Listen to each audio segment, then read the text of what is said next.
साथियों, हम बात कर रहे हैं 1980 के दशक की, जब पंजाब एक अलगाववादी आंदोलन की चपेट में आ गया, जिसे भारतीय राष्ट्र के लिए एक खतरनाक संकट की संज्ञा दी गई। साथियों, इस वीडियो हम देखेंगे कि आखिर वो कौन सी मजबूरी थी जिनके कारण इंदिरा गांधी को भिंडरावाले खड़े करने पड़े, और वो फिर बाद में कौन सी कंडीशन बनी जिनके कारण ऑपरेशन ब्लू स्टार के माध्यम से इंदिरा गांधी को भिंडरावाले का सफाया करना पड़ा। इस वीडियो में हम सारी चीज़ें देखेंगे और बहुत ही सरल तरीके से आपको समझाएंगे। तो साथियों, ऑपरेशन ब्लू स्टार की हमें जड़ें थोड़ी सी आज़ादी के टाइम पर ढूंढनी चाहिए, तभी हमको सरल शब्दों में समझ में आ पाएगा कि आखिर ऑपरेशन ब्लू स्टार की ज़रूरत पड़ी क्यों। समस्या आई साथियों 1953 के बाद। 1953 में जब मास्टर तारा सिंह ने ये कहा कि हमको पृथक पंजाब चाहिए, हमें पंजाब धर्म के आधार पर अलग राज्य चाहिए, लेकिन पंडित नेहरू ने साथियों धर्म के आधार पर इस राज्य की मांग को अस्वीकार कर दिया, क्योंकि पंडित नेहरू ने अभी अभी देश का बंटवारा देखा था, इसीलिए वो धर्म के आधार पर मांग को मानने के लिए तैयार नहीं थे। 1960 के दशक के बाद सिख गुरुद्वारा प्रबंधक कमेटी यानी SGPC के अध्यक्ष बने संत फतेह सिंह, और उन्होंने मास्टर तारा सिंह को अकाली दल से निकाल बाहर किया, और उन्होंने एक स्पष्ट मांग रखी कि जो हमारी पंजाब की मांग है वो धर्म के आधार पर नहीं है, भाषा और लिपि के आधार पर है। इधर साथियों पंडित नेहरू की मृत्यु हो चुकी थी मई 1964 में। 1966 में जब इंदिरा गांधी प्रधानमंत्री बनती हैं तो उन्हें पंजाब की मांग थोड़ी सी जायज़ लगी, क्योंकि वो भाषाई आधार पर मांग थी और भाषा के आधार पर देश के कई अन्य राज्यों का पहले से पुनर्गठन हो चुका था। तो इंदिरा गांधी ने इस मांग को स्वीकार कर लिया और पंजाबी भाषी पंजाब, हिंदी भाषी हरियाणा और कांगड़ा एक जिला था उसको हिमाचल प्रदेश को दे दिया। इस तरीके से पंजाब का बंटवारा कर दिया। अब साथियों प्रश्न ये उठा कि चंडीगढ़ कहाँ जाएगा। चंडीगढ़ एक बड़ी समस्या बन गई और अकाली किसी भी तरीके से चंडीगढ़ हरियाणा को देने के लिए तैयार नहीं थे, लेकिन इंदिरा गांधी ने एक कमेटी बिठाई और बीच का रास्ता निकालने की कोशिश की।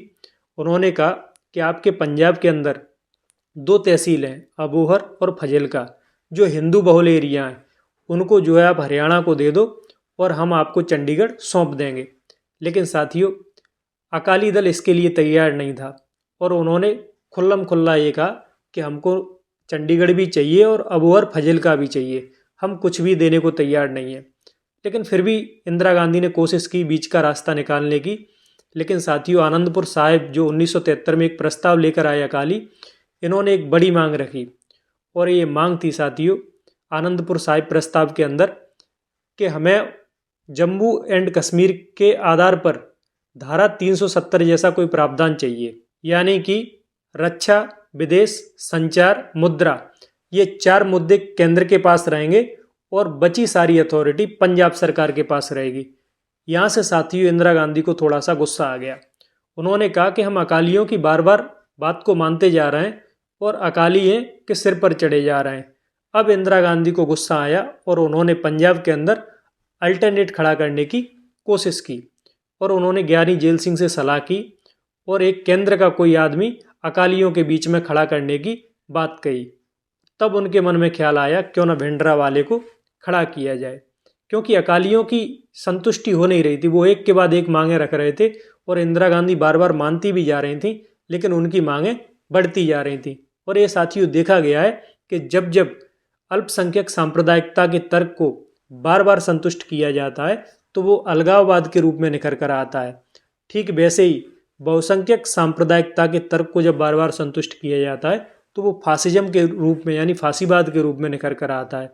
तो इंदिरा गांधी समझ रही थी कि ये हमारे लिए बाद में दुखदाई हो जाएंगे अकाली, तो इसलिए हमको साथियों जो है अल्टरनेट खड़ा करना ही पड़ेगा, और उन्होंने भिंडरावाले के रूप में पंजाब के अंदर अल्टरनेट खड़ा किया। लेकिन इंदिरा गांधी ये नहीं समझ रही थी कि भिंडरावाले ही एक दिन उनके लिए भस्मासुर साबित हो जाएंगे। अब साथियों पंजाब के अंदर भिंडरावाले का कद बहुत बढ़ चुका था। अब उनको कोई पूरे पंजाब में फिट नहीं बैठ रहा था, क्योंकि साथियों उनके ऊपर सीधे केंद्रीय गृह मंत्री ज्ञानी जेल सिंह का हाथ था और केंद्र की सरकार उनको सपोर्ट भी कर रही थी, क्योंकि उन्हें अकालियों के विरोध में खड़ा किया गया था। लेकिन साथियों केंद्र की अपेक्षा गलत निकली। 1980 के साल में एक घटना हुई, निरंकारी संप्रदाय के प्रमुख की हत्या कर दी गई और इसके तार साथियों सीधे भिंडरावाले से जोड़े गए और ये माना गया कि इस हत्या में कहीं ना कहीं भिंडरावाले का हाथ है। लेकिन उनको साथियों ज्ञानी जैल सिंह का सपोर्ट था, तो उनका कुछ बिगड़ने वाला था नहीं। घटनाएं तेजी से पंजाब के अंदर बढ़ने लगी, स्थिति थोड़ी थोड़ी पंजाब की बिगड़ने लगी। और साथियों 1982 में एक फेमस अखबार के संपादक लाला जगत नारायण की भी हत्या कर दी गई। इसमें भी साथियों भिंडरावाले का नाम आया, लेकिन केंद्रीय गृह मंत्री के सपोर्ट के कारण भिंडरावाले का इसमें कुछ नहीं बिगड़ा। अब साथियों 1983 के वर्ष में हिंदुओं की टारगेट किलिंग होने लगी, राजनीतिक हत्या होने लगी, पंजाब में एक तांडव सा छाने लगा और आतंकवाद की हवा को बहुत ज़्यादा बल मिलने लगा। क्योंकि साथियों अब इसमें कहीं ना कहीं पाकिस्तान के इंटरेस्ट जुड़ गए थे। अब थोड़ा सा इसमें आईएसआई का रंग दिखने लगा था। आईएसआई आतंकवादियों को प्रशिक्षण दे रही थी, हथियार दे रही थी, AK-47 दे रही थी, स्टैन गन, मशीन गन, हथगोले, ये सारी चीज़ें मुहैया आईएसआई करा रही थी। इससे कहीं ना कहीं साथियों पंजाब में आतंकवाद को बढ़ावा मिला। भिंडरावाले पंजाब में साथियों अब प्रशासन को भी ठेंगा दिखाने लगे थे। 1983 में स्वर्ण मंदिर के अंदर एक डीएसपी प्रार्थना करके वापस लौट रहे थे और उन पर गोलियों से बौछार कर दी गई। डीएसपी AS अटवाल की स्वर्ण मंदिर की सीढ़ियों पर ही मृत्यु हो गई साथियों, और उनकी लाश को यहाँ तक कि उठाने भी नहीं दिया गया 3-4 घंटे तक। जब पंजाब के मुख्यमंत्री दरबारा सिंह ने हस्तक्षेप किया और भिंडरावाले को कॉल किया, तब वो साथियों लाश स्वर्ण मंदिर की सीढ़ियों से उठाई गई। इतनी भयावह स्थिति हो चुकी थी पंजाब में। 1984 तक आते आते साथियों जून 1984 तक पंजाब की स्थिति बहुत बिगड़ चुकी थी, विस्फोटक स्थिति हो गई थी पंजाब में। अब चारों तरफ हत्याएं हो रही थी, लूट हो रही थी, ज्वेलरी की दुकानें लूटी जा रही थी, मतलब स्थिति बिल्कुल बिगड़ चुकी थी। और कहीं ना कहीं भिंडरावाले के आईएसआई का चश्मा भी लगा था। भिंडरावाले ये साबित करना चाहते थे कि भारत की सरकार पंजाब में शासन चलाने में विफल है, यानी कि एक फेल स्टेट है। अब पंजाब को एक स्वतंत्र राज्य कर देना चाहिए, यानी कि स्वतंत्र देश बना देना चाहिए। अब इंदिरा गांधी को ये चीज़ें बर्दाश्त नहीं थी। इंदिरा गांधी ने तुरंत एक्शन लिया और सबसे पहले ज्ञानी जैल सिंह को गृह मंत्री के पद से हटाकर राष्ट्रपति बनाया गया। उनके हाथ से गृह मंत्रालय छुड़ा लिया गया। और दूसरा जो काम किया इंदिरा गांधी ने साथियों, पंजाब के अंदर राष्ट्रपति शासन लागू कर दिया और अपनी फौज को बुलाकर, फौज के सेना प्रमुख को बुलाकर बात की कि तुरंत पंजाब पर क्या एक्शन लिया जाना चाहिए। क्योंकि साथियों भिंडरावाले ये बात भूल रहे थे कि ये वही मैडम गांधी है जिन्होंने 1971 के युद्ध में पाकिस्तान को नाक से चने चबा दिए थे। वो इंदिरा गांधी अपने उसूलों के साथ समझौता नहीं कर सकती थी। राष्ट्र उनके लिए सर्वोपरि था और इंदिरा गांधी ने वही किया। इंदिरा गांधी ने अपनी फौज से ब्रीफ मांगा और तैयारी पूछी और सेना को साथियों ऑपरेशन ब्लू स्टार के लिए आदेश दिया गया। 3 जून 1984 को ऑपरेशन ब्लू स्टार लॉन्च किया गया। लेकिन साथियों ये सोचा गया कि इस ऑपरेशन को सफल बनाने में हमें केवल 1 घंटा लगेगा। 1 घंटे की सोचकर अधिकारी गए थे। जो हमारी फौज गई थी वो समझ रही थी कि इनके पास इतना एम्यूनेशन नहीं होगा, हम 1 घंटे में जो है इन पर विजय पा लेंगे। लेकिन साथियों हमारी फौज की अपेक्षा बिल्कुल गलत निकली। 1 घंटे की जगह साथियों इसमें 1 दिन, 2 दिन, 3 दिन, इसमें साथियों 4-5 दिन लग गए। 3 जून से साथियों ये संघर्ष शुरू हुआ। और सबसे पहले भिंडरावाले ने किया क्या, भिंडरावाले ने जो वहाँ पर भक्त थे उनको बंधक बना लिया। और जब दोनों तरफ से फायरिंग हो रही थी तो उसमें साथियों हजारों भक्त मारे गए। और 5 जून को हमारी फौजें अंदर घुस गई स्वर्ण मंदिर के अंदर। लेकिन साथियों फौज को फिर भी सफलता नहीं मिल रही थी, क्योंकि उनके पास पाकिस्तान से मिले हुए स्टैन गन थे, हथगोले थे, बिल्कुल अत्याधुनिक LMG थी, लाइट मशीन गन थी, जो कि हमारी फौज ने कल्पना भी नहीं की थी कि इनके पास इतने आधुनिक हथियार आए कहाँ से। वो सारे चीज़ें साथियों पाकिस्तान सप्लाई कर रहा था भारत के अंदर, यानी कि पंजाब के अंदर।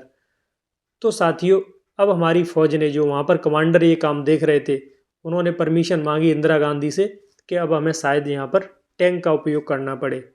और इंदिरा गांधी ने साथियों टैंक का उपयोग करने का आदेश दे दिया। अब साथियों स्थिति यहाँ से बिगड़ी, क्योंकि जब जैसे ही हमारी सेना ने टैंक का इस्तेमाल किया और टैंक को चलाया तो अकाल तख्त साथियों पूरा उड़ गया और वो पूरा ज़मीन में मिल गया, मिट्टी में मिल गया। इससे साथियों बड़ा नुकसान हुआ और भिंडरावाले उनके साथी सभी मारे गए, जितने भी उसमें आतंकवादी थे। लेकिन साथियों, जैसे ही पवित्र अकाल तख्त मिट्टी में मिला, हमारे सिख भाइयों को, उनकी भावनाओं को बहुत ज़्यादा आहत पहुंचा। उन्होंने सोचा कि हमारे धर्म को जो है नष्ट कर दिया गया है, और जो गुस्सा था उनका सातवें आसमान पर था।